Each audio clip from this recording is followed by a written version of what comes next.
नमस्कार दोस्तों, स्वागत है आप सभी का आपका अपना यूट्यूब चैनल जीटीएम क्लासेस में। दोस्तों आज के इस वीडियो में 10th क्लास साइंस का काफ़ी महत्वपूर्ण लघु उत्तरीय प्रश्न करने वाले हैं, जो कि आपके फाइनल बोर्ड परीक्षा 2022 बोर्ड परीक्षा के लिए लल्लन टॉप प्रश्न है।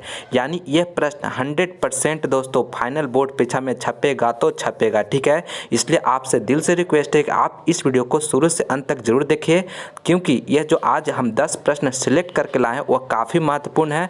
पूरा प्रीवियस ईयर को एनालिसिस करके जो टॉप महत्वपूर्ण प्रश्न है उसी को हम आपको इस वीडियो में करवा रहे हैं, ठीक है। तो चलिए दोस्तों आज की यह शानदार वीडियो हम शुरू करते हैं। और हाँ दोस्तों, अगर आप मेरा और भी जो साइंस का जो सब्जेक्टिव प्रश्न करवाए हैं उसका वीडियो देखना चाहते हैं तो आपको लिंक डिस्क्रिप्शन में दिया हुआ है, वहाँ पर जाकर आप लोग जरूर से जरूर देखिएगा। उसमें 50 से ज़्यादा प्रश्न आपको हम टोटल करवा चुके हैं, तो आप लोग जाके जरूर से जरूर देखिएगा। इससे बाहर एक भी प्रश्न नहीं रहेगा, ठीक है। तो आप लोग जाके उसे भी जरूर से जरूर देखिएगा। तो चलिए आज के शानदार वीडियो हम शुरू करते हैं पहला नंबर प्रश्न से। तो देखिए मेरा पहला प्रश्न में पूछ रहा है कि संयोजी इलेक्ट्रॉन क्या है। सोडियम परमाणु में स्थित संयोजी इलेक्ट्रॉन की संख्या लिखे। काफ़ी महत्वपूर्ण प्रश्न है दोस्तों 2022 बोर्ड परीक्षा के लिए, ठीक है।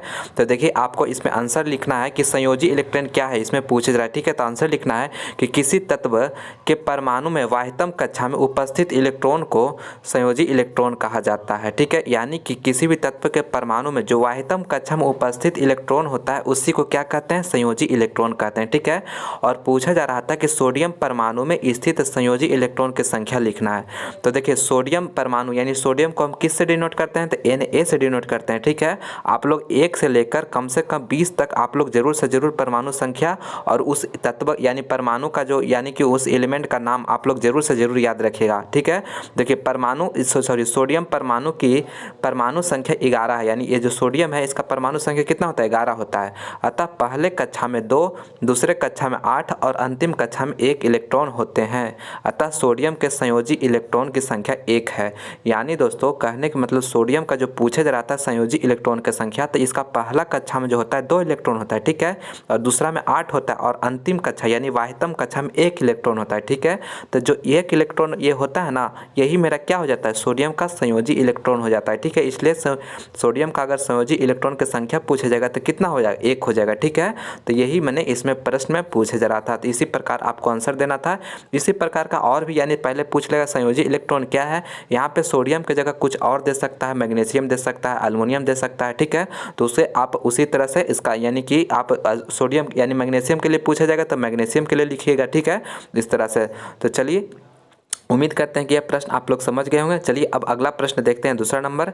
देखिए दूसरा नंबर प्रश्न में पूछे जा रहा है कि उभयधर्मी ऑक्साइड क्या होता है। 2 उभयधर्मी ऑक्साइड का उदाहरण दीजिए। ये भी काफ़ी महत्वपूर्ण प्रश्न है दोस्तों, ठीक है। देखिए आपको आंसर लिखना है कि वैसा ऑक्साइड जिसमें अम्ल और भस्म दोनों के गुण रहते हैं तो उभयधर्मी या द्विधर्मी ऑक्साइड कहते हैं। यानी ऐसा ऑक्साइड वैसा ऑक्साइड जिसमें अम्ल और भस्म यानी एसिड और बेस दोनों का गुण रहते हैं, ठीक है। तो उसे क्या कहते हैं, उभयधर्मी या द्विधर्मी, दोनों एक ही नाम है दोस्तों, ठीक है। ऑक्साइड कहते हैं। ये अम्ल और भस्म दोनों के साथ अभिक्रिया करते हैं। यानी जो उभयधर्मी ऑक्साइड होता है यह अम्ल और भस्म दोनों के साथ अभिक्रिया करता है, ठीक है। और कौन कौन होता है, तो देखिए अल्युमिनियम का ऑक्साइड और जिंक का ऑक्साइड, ये दोनों जो होता है ना वह उभयधर्मी ऑक्साइड होता है, ठीक है। तो इसको आप लोग इसे याद रखिएगा एग्जाम्पल में भी, ठीक है। अल्युमिनियम का ऑक्साइड और जिंक का ऑक्साइड। देखिए आपको उदाहरण दिया हुआ है कि अगर ZnO का रिएक्शन HCl से होता है, ठीक है, तब यहाँ ZnCl2 और H2O बनाता है।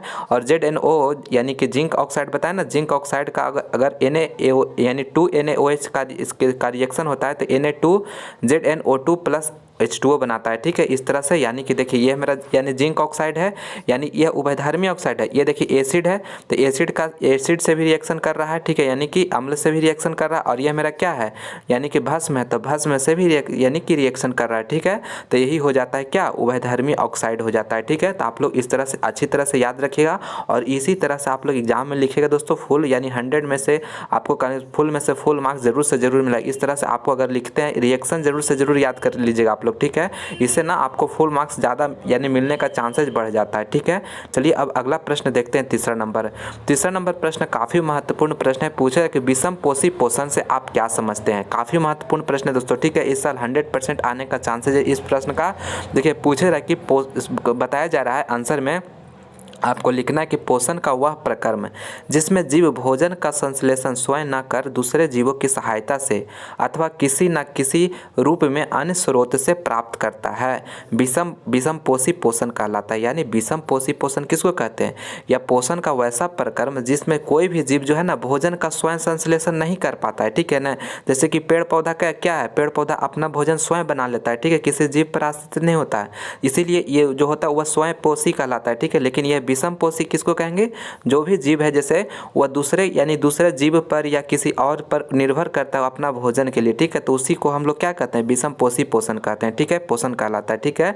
अर्थात जीव को अकार्बनिक पदार्थों और ऊर्जा को अपने भोज्य पदार्थ के रूप में अम्ल अन्य जीवित या मृत पौधे या जंतुओं से ग्रहण करता है। यानी जो उसका यानी भोजन यानी जो प्राप्त करने के लिए भोज्य पदार्थ प्राप्त करने के लिए कोई अन्य जीव पर जीवित या मृत पौधों पर निर्भर रहता है या जंतुओं से ग्रहण करता है, ठीक है, तो उसी को हम लोग क्या कहते हैं? विषम पोषी पोषण कहते हैं, ठीक है। आप लोग इसी तरह से लिखिएगा दोस्तों, ठीक है, काफ़ी महत्वपूर्ण प्रश्न है, अच्छी तरह से याद कर लीजिएगा, इसी तरह से लिखिएगा, फुल में से फुल मार्क्स आपको जरूर से जरूर मिलेगा।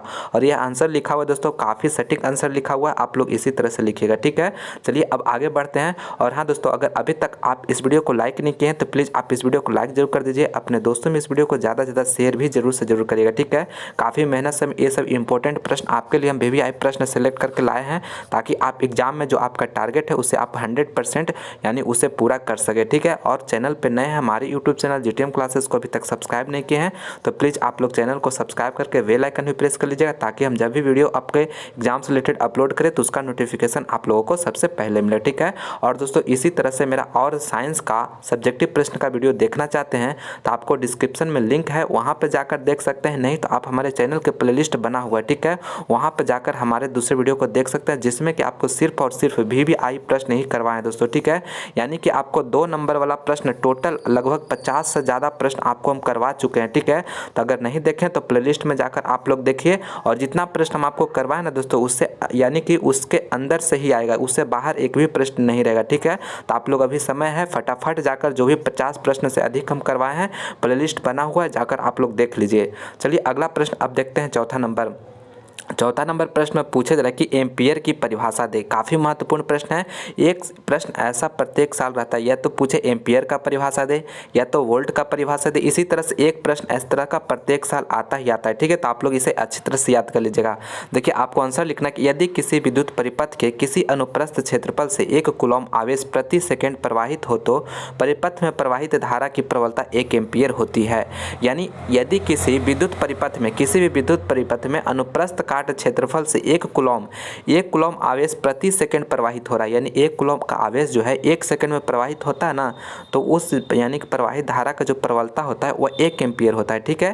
तो इसी तरह से इसका एम्पियर का डेफिनेशन होता है यानी परिभाषा होता है, ठीक है। यानी 1 एम्पियर बराबर हम क्या लिख सकते हैं? 1 कूलम 1 सेकंड लिख सकते हैं, ठीक है, 1 कूलम प्रति सेकंड, इस तरह से यानी हम फार्मूला के रूप में इस तरह से लिख सकते हैं, ठीक है। तो आप लोग इस तरह से लिख दीजिएगा, आपको फुल में से फुल मार्क्स जरूर से जरूर मिलेगा। इसी तरह से आपको डेफिनेशन लिख देना है और ये वाला जो फार्मूला है इस तरह से लिख देना है आपको, ठीक है। चलिए अब अगला प्रश्न देखते हैं, 5वां नंबर। दोस्तों अगर आप मेरा और भी दूसरे सब्जेक्ट का वीडियो देखना चाहते हैं, ऑब्जेक्टिव का, सब्जेक्टिव का, तो आपको प्लेलिस्ट बना हुआ है चैनल पे जाकर हमारे यूट्यूब चैनल GTM क्लासेस के प्लेलिस्ट में जाइए, वहाँ पर जिस भी सब्जेक्ट की तैयारी करना चाहते हैं देख सकते हैं हमारे दूसरे वीडियो को। देखिए अगला प्रश्न काफ़ी महत्वपूर्ण प्रश्न है। पूछ रहे कि माँ के शरीर में गर्भस्थ भ्रूण का पोषण किस प्रकार होता है, यानी माँ के शरीर में जो भ्रूण का निर्माण होता है उसका पोषण किस प्रकार से होता है, यही प्रश्न में आपसे पूछा जा रहा है, ठीक है।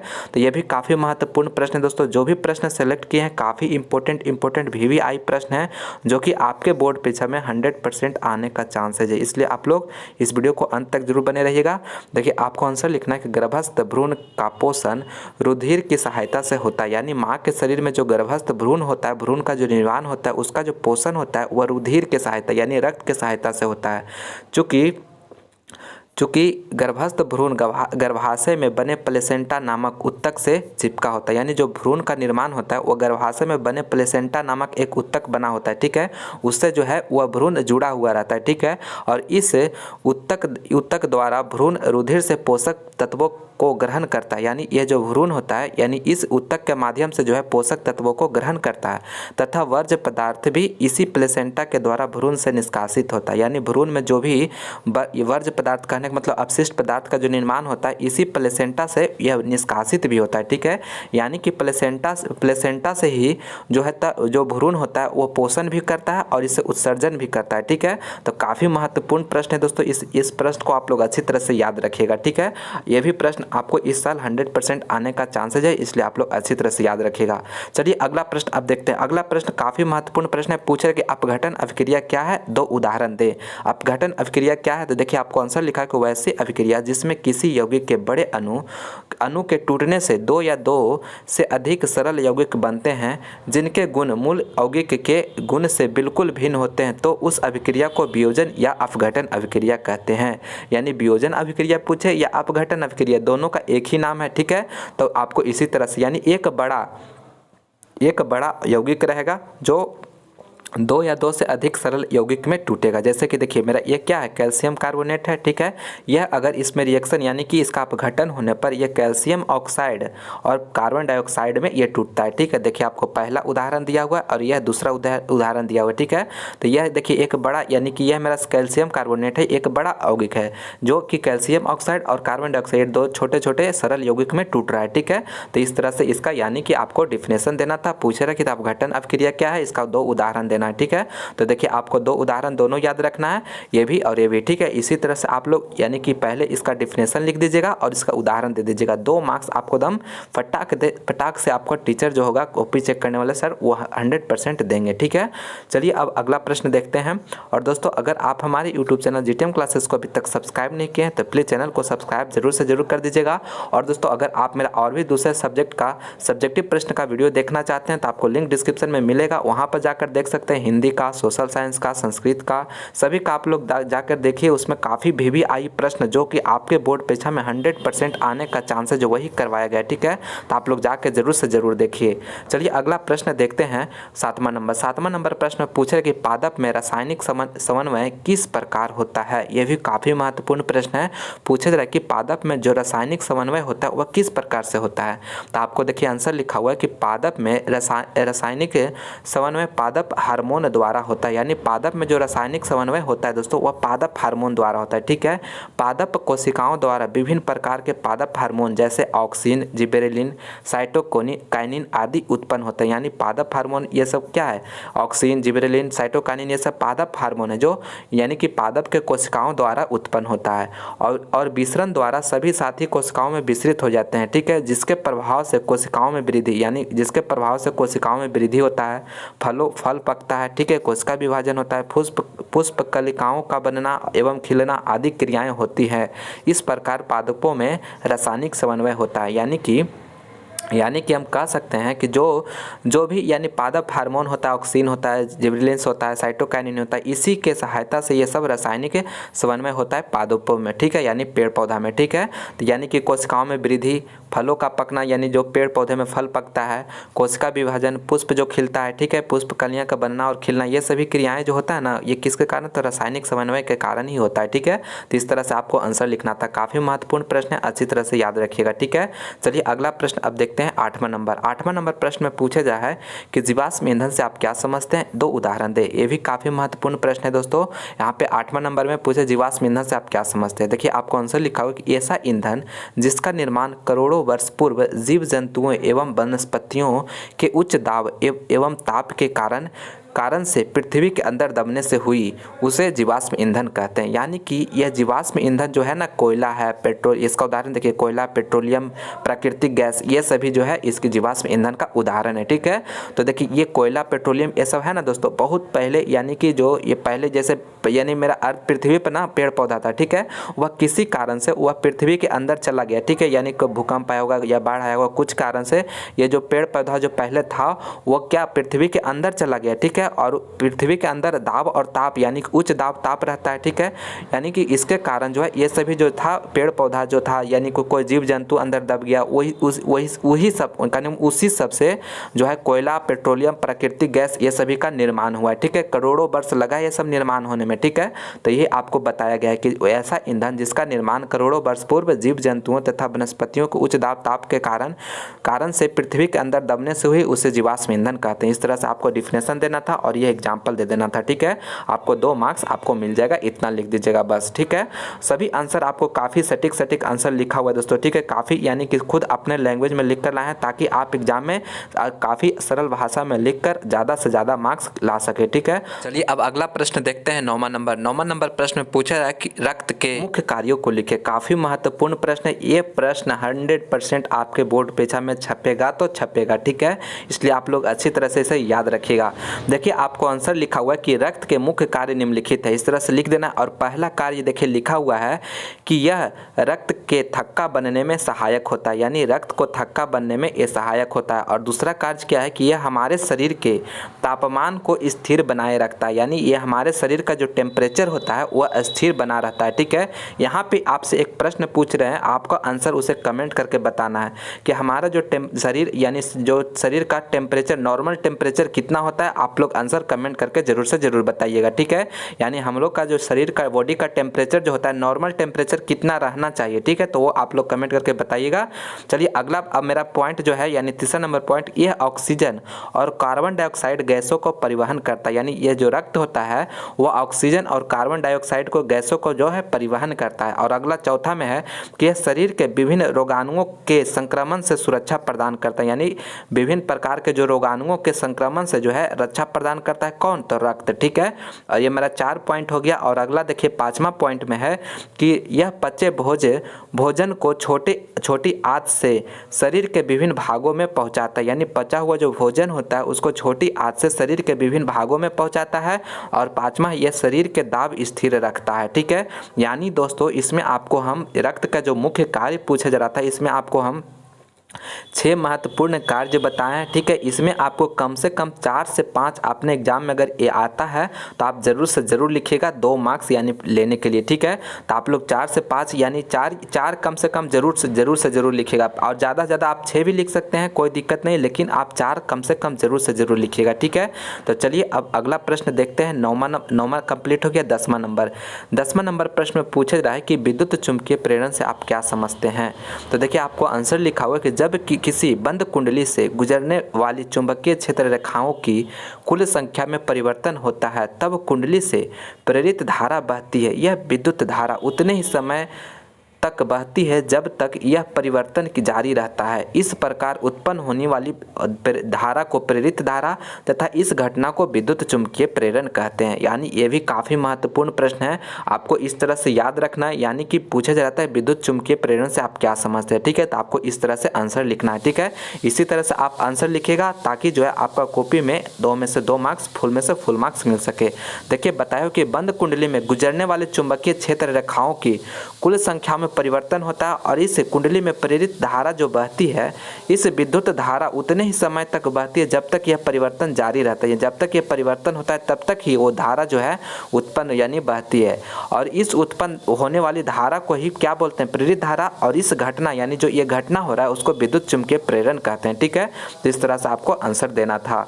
तो फाइनली दोस्तों आज के इस वीडियो में हम 10 काफ़ी महत्वपूर्ण प्रश्न करवाए हैं आज के इस वीडियो में, जो कि आपके बोर्ड परीक्षा के लिए काफ़ी महत्वपूर्ण यानी VVI प्रश्न था, ठीक है। इसलिए आप सभी प्रश्नों को आप लोग अच्छी तरह से याद कर लीजिएगा ताकि अगर आपके ये प्रश्न फाइनल बोर्ड परीक्षा में रहे तो आप उसे 100% सही आंसर करके आए ताकि आप फुल में से फुल मार्क्स उठा सके, ठीक है। और दोस्तों यह मेरा यानी कि इस वीडियो में को मिलाकर हम कम से कम साइंस का 2 नंबर वाला प्रश्न कम से कम 50 प्लस से ज़्यादा हम आपको प्रोवाइड करा दिए हैं 2 नंबर वाला प्रश्न, ठीक है। तो अगर आप मेरा और जो दूसरा जो वीडियो है वो कर नहीं देखें तो प्लेलिस्ट बना हुआ है, वहाँ पर जाकर आप लोग जरूर से जरूर देख लीजिएगा। कीजिएगा, ठीक है। जितना प्रश्न हम आपको करवा दिए ना दोस्तों, उससे 100% सारा प्रश्न लड़ जाएगा, ठीक है। तो आप लोग जाकर वो सभी वीडियो भी जरूर से जरूर देखिएगा। तो चलिए, मैं उम्मीद करता हूँ कि यह वीडियो आपको पसंद आया होगा। तो प्लीज़ आप इस वीडियो को लाइक करें, अपने दोस्तों में ज़्यादा से ज़्यादा शेयर करें। और आप हमारे यूट्यूब चैनल जीटीएम क्लासेस को अभी तक सब्सक्राइब नहीं किए हैं तो प्लीज़ चैनल को सब्सक्राइब करके बेल आइकन भी प्रेस कर लीजिए, ताकि आने वाले वीडियो का नोटिफिकेशन आप लोगों को सबसे पहले मिले। चलिए, मिलते हैं हम अगले वीडियो में। इसी तरह से आप लोग मन लाकर पढ़ाई करते रहिएगा दोस्तों, ठीक है। जय हिंद, जय भारत।